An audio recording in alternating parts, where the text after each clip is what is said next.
173강까지 해서 60개의 일주에 대한 2020년 경자년 운세를 살펴보았습니다.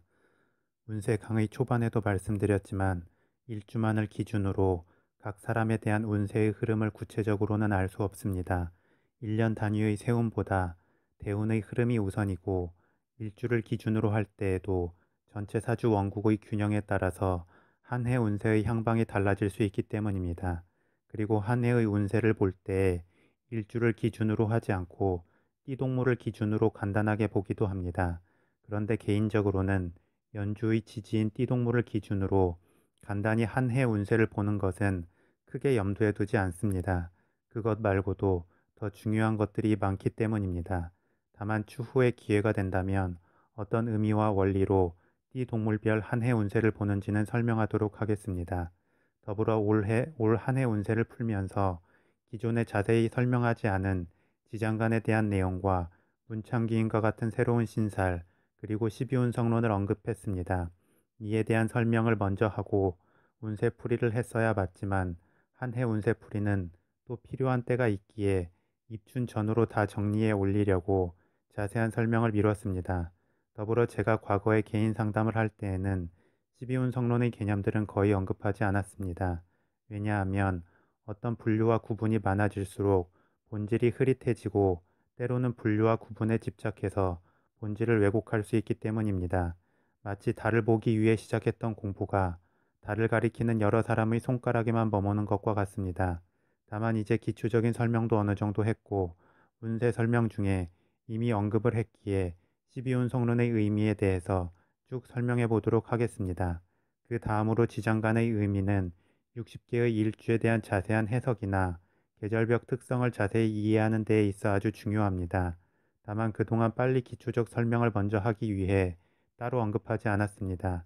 따라서 이제 12운성론에 대한 설명 이후로 60개의 일주를 좀 더 자세히 풀면서 지장간에 대해서 설명해 보도록 하겠습니다. 그리고 다음과 같은 것은 염두에 두면 좋을 것 같습니다. 분류와 구분을 통해 해석의 관점이 풍성해질 수는 있지만 시간이 지날수록 그 분류와 구분에서 자유로워져야 한다는 것입니다. 그럼 좀 더 큰 안목에서 종합적인 관조가 가능하고 기운의 흐름이 더 잘 보일 수 있을 것입니다.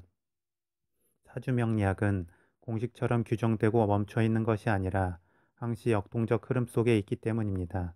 더불어 사주명리학의 본질은 역시나 음양오행의 상생과 상극의 관계임을 생각하시면 좋을 것 같습니다. 그럼 12운성론부터 시작하겠습니다. 12운성론은 일주에서 일간을 기준으로 12개의 지지와의 매칭을 보게 됩니다. 이는 10개의 하늘의 기운인 천간이 12가지의 땅의 기운인 지지를 만나서 어떻게 흥망성쇠를 이루는지를 보게 됩니다. 그런데 여기서 흥망성쇠는 어떤 좋고 나쁨이 결코 아닙니다. 저번 강의에서도 설명드렸지만 사주명리학은 가치 구분이 없습니다. 따라서 모든 기운과 흐름에는 장단점이 항시 존재합니다. 그리고 그 장단점을 보려 하는 것은 역시나 장점을 살리고 단점을 보완하면서 사주의 균형을 잡고 자신의 일주의 강점을 최대한으로 잘 드러내기 위함입니다. 따라서 12운성론의 각 명칭의 단편적 의미에 대해 크게 연연하지 않으셔도 됩니다. 10가지의 일간에 대한 지지의 매칭은 화면에 보이는 표와 같습니다. 장황하고 복잡해 보이지만 각 일간을 기준으로 지지를 매칭하면 그에 해당하는 12운성론의 명칭을 알 수 있습니다. 따라서 일일이 외울 필요는 없고 필요에 따라서 표만 참고하시면 됩니다. 또한 사주 어플을 보면 보통 각 사주 원국의 아래와 운세 흐름의 아래에 12운성론의 명칭이 표기되어 있기 때문에 12운성론의 12가지 명칭에 대한 의미만 이해하고 있으면 충분합니다. 그리고 12운성론의 표는 화면에 보이는 것이 일반적이지만 일견에서는 조금 수정을 해야 한다고 말하는 사람들도 있습니다. 나름의 일리가 있는 부분도 있지만 일단은 가장 일반적인 화면의 표에 준해서 설명드리겠습니다. 그리고 사주의 모든 이론들이 그렇지만 12운성론도 그 자체의 해석에만 머물지 않고 십성론의 개념과 음양오행의 상생상극의 개념 등과 연관하여 그 해석이 확장됩니다.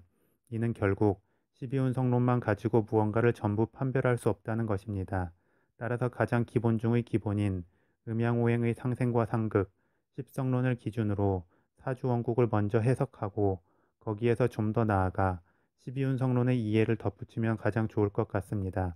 이는 신사리론도 마찬가지 느낌으로 적용하면 됩니다.